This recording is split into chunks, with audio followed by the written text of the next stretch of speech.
Hi all. അപ്പോൾ നമ്മൾ ഇന്നലത്തെ മാർക്കറ്റ് അനാലിസിസ് വീഡിയോയിൽ വളരെ കൃത്യമായി പറഞ്ഞിരുന്നു. ഇന്ന് ട്രേഡ് എടുക്കുന്നതിന് മുമ്പ് ടെലിഗ്രാം ചാനലൊന്ന് സത്യമായിട്ടും ശ്രദ്ധിക്കണം എന്നല്ലേ പറഞ്ഞിരുന്നു. അപ്പോൾ ഞാൻ ഇന്ന് രാവിലെ തന്നെ അപ്ഡേഷൻ കൊടുത്തു. എന്താ വെച്ചെങ്കിൽ ഇന്ന് ട്രേഡൊന്നും എടുക്കുന്നില്ല, അത്ര നല്ല കംഫർട്ടായ മാർക്കറ്റ് അല്ല എന്നല്ലേ. അപ്പോൾ അതുകൊണ്ട് ഞാൻ ഇന്ന് ട്രേഡൊന്നും എടുത്തിട്ടില്ല. അപ്പോൾ അവസാന നിമിഷം ഒരു ഹീറോ സീറോ ട്രേഡ് കിട്ടുമെന്നുള്ള ചോദ്യം ഉണ്ടായിരുന്നു. അതും ഞാൻ പറഞ്ഞു ഞാൻ എടുക്കുന്നില്ല എന്നാണ് പറഞ്ഞത്. കാരണം ഇന്നത്തെ ദിവസത്തിൽ ട്രേഡ് എടുക്കാനുള്ളൊരു കംഫർട്ട് ലെവലിൽ എനിക്ക് കിട്ടിയിട്ടില്ല. ചില ആൾക്കാർക്ക് ഇത് ട്രേഡ് എടുത്തിട്ടുണ്ട് പറഞ്ഞു, അത്യാവശ്യം ചില പ്രോഫിറ്റ് ആക്കിയവരുണ്ട്. ചിലത് എടുത്തെങ്കിൽ തന്നെ ഒരു 10-15 പോയിന്റിൽ തന്നെ ഇറക്കണം. അങ്ങനെ കൃത്യമായിട്ട് ലെവൽ നോക്കിയിട്ട് ഇറങ്ങാനും കയറാനും കുറച്ച് ബുദ്ധിമുട്ടാണ് മാർക്കറ്റില്ല. അങ്ങനെയുള്ള സമയത്ത് മിക്കവാറും ലോസാണ് ഉണ്ടാവാറ്. അതുകൊണ്ട് തന്നെ അത്ര സമയത്ത് ഞാൻ ട്രേഡ് എടുക്കുകയില്ല. കാരണം എല്ലാ ദിവസവും ട്രേഡ് എടുക്കണമെന്നില്ല. ഇങ്ങനെ ഡിഫിക്കൽട്ടായ മാർക്കറ്റിൽ നമ്മൾ മാറി നിൽക്കുന്നതാണ് ഏറ്റവും നല്ലത്. കാരണം ഒരു മൂവ്മെൻറ്റ് ഇല്ലെങ്കിൽ നമുക്ക് ബൈ ചെയ്തിട്ട് കാര്യമില്ല, ഓപ്ഷൻ ബൈ ചെയ്തിട്ട് കാര്യമില്ല. അപ്പോൾ വെറുതെ ഡി കെ ആയി പോകുന്നേ ഉള്ളൂ. അപ്പോൾ അതിനേക്കാൾ നല്ല എന്താണ്, പ്രത്യേകിച്ച് എക്സ്പയറി ഡേ. അതുകൊണ്ട് ഞാൻ ട്രേഡ് എടുക്കാതെ നിൽക്കുക ചെയ്തത്. ഓപ്ഷൻ സെല്ല് ചെയ്യാമെന്ന് വിചാരിച്ചിരുന്നു, പക്ഷേ എന്നാലും പെട്ടെന്നൊരു മൂവ്മെൻറ്റ് ഉണ്ടാവുമോ എന്നുള്ളൊരു കൺഫ്യൂഷൻ ഉണ്ടായിരുന്നു. അത് ഓപ്ഷൻ സെല്ല് ചെയ്യുമ്പോഴും ബുദ്ധിമുട്ടാവും. ഞാൻ റിസ്കിൽ നിൽക്കേണ്ടാണ്ടെന്ന് ഒരു ട്രേഡും എടുത്തിട്ടില്ല. അപ്പോൾ ഞാൻ ഗ്രൂപ്പിൽ കൃത്യമായി അപ്ഡേറ്റ് ചെയ്തിരുന്നു. അത് രാവിലെ തന്നെ അപ്ഡേറ്റ് ചെയ്തിരുന്നു. ഇന്നത്തെ ദിവസം ട്രേഡുകൾ ഉണ്ടാവാൻ സാധ്യതയില്ല. ഇന്നലത്തെ പോലെ തന്നെയാണ് ഇന്നത്തെ ദിവസം എന്നുള്ളത് വ്യക്തമായിട്ട് ഞാൻ പറഞ്ഞിരുന്നു. നിങ്ങളൊരു 10 ദിവസം കൂടി ഇനിയൊരു ഇതുപോലെ നിങ്ങൾ ഗ്രൂപ്പ് ഒന്ന് നോക്കാം, ഓക്കെ. എന്നിട്ട് മാത്രം ട്രേഡ്. കാരണം ഞാൻ പറയുന്ന പോലെ ലെവലുകൾ മാത്രം നോക്കി നമുക്ക് ഇപ്പോൾ ട്രേഡ് എടുക്കാൻ നിന്നാൽ എപ്പോഴും അത് കൃത്യമായിട്ട് ഇങ്ങനെയുള്ള സിറ്റുവേഷനിൽ വർക്ക് ചെയ്യണമെന്നില്ല മാർക്കറ്റിൽ. അപ്പോൾ അതുകൊണ്ടാണ് ഞാൻ പറയുന്നത് നിങ്ങൾ ഗ്രൂപ്പും കൂടി ഒന്ന് നോക്കാം. ഞാൻ 10 ദിവസം കൂടി എന്തായാലും കൃത്യമായ അപ്ഡേഷൻ തരാതിൽ, ഓക്കെ.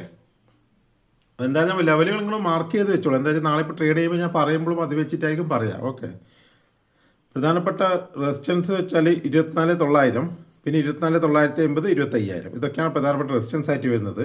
സപ്പോർട്ടായിട്ട് വരുന്നത് 24,750, 24,700, 24,630. ഇതിനാണ് പ്രധാനപ്പെട്ട സപ്പോർട്ടായിട്ട് വരുന്നത്. ഇതിനിടയിൽ വലിയൊരു ഗ്യാപ്പ് കാണാൻ 24,750 മുതൽ 24,900 വരെ 150 പോയിന്റ്. അതിനിടയിലാണ് മാർക്കറ്റ് ഓപ്പൺ ആവുന്നത്. എന്ത് ചെയ്യണം എന്നുള്ളത് നാളെ ഞാൻ ഗ്രൂപ്പിൽ ഞാൻ അപ്ഡേറ്റ് ചെയ്യാം, ഓക്കെ. ഓപ്പണിംഗ് വെച്ച് നോക്കിയിട്ട് നമുക്ക് അപ്ഡേറ്റ് ചെയ്തിട്ട് ഞാൻ തരാം എന്താ വേണ്ടതെന്നുള്ളത്. അപ്പോൾ അത് നിങ്ങൾ ലെവൽ വരച്ച് വെച്ച് കഴിഞ്ഞാൽ അത് ഞാൻ പറയുന്നതനുസരിച്ച് നിങ്ങൾക്ക് അതിനനുസരിച്ചിട്ട് എന്താ വെച്ചാൽ ട്രേഡിംഗ് നിങ്ങൾക്ക് നിങ്ങളുടെ സ്റ്റൈലിനനുസരിച്ചിട്ട് പ്ലാൻ ചെയ്യാം ട്രേഡിംഗ്, ഓക്കെ. അപ്പോൾ ഇത് ഈ ലെവലുകൾ വരയ്ക്കുന്ന സമയത്ത് ഞാൻ ഇന്നത്തെ മാർക്കറ്റ് ഉണ്ട്, അത് ഞാൻ കൺസിഡർ ചെയ്തിട്ടേ ഇല്ല. അതായത് തലേ ദിവസത്തെ മാർക്കറ്റുകൾ വെച്ചിട്ടാണ് ഞാൻ ലെവലുകൾ വരച്ചത്. ഇന്നത്തെ മാർക്കറ്റ് ഞാൻ എടുത്തിട്ടില്ല. ഇന്നത്തെ മാർക്കറ്റിൻ്റെ റേഞ്ച് ഞാൻ ഉപയോഗിച്ചിട്ടേ ഇല്ല. കാരണം അത്രമാത്രം ചെറിയ റേഞ്ചിലാണ് മാർക്കറ്റിൽ നിന്ന് മൂവ് ചെയ്തത്. അതുകൊണ്ട് ഞാൻ ഇത് ലെവലുകൾ വരക്കുമ്പോൾ ഞാൻ ഉപയോഗിച്ചിട്ടില്ല. അതുകൊണ്ടാണ് ഇത്തിരി വലിയൊരു റേഞ്ച് അതിനിടയിൽ വരാനും കാരണം. അപ്പോൾ മാർക്കറ്റ് നാളത്തെ ഓപ്പണിംഗ് നോക്കിയിട്ട് നമുക്ക് തീരുമാനിക്കാം ഏത് സൈഡിലേക്ക് ട്രേഡ് എടുക്കണം എന്നുള്ളത്. അപ്പോൾ നിങ്ങൾ എല്ലാവരും ഒന്ന് ഗ്രൂപ്പിലൊന്ന് സജീവമാവണം നാളെയും കൂടി. അപ്പോൾ നാളെ ഒരു 10 ദിവസം കൂടി.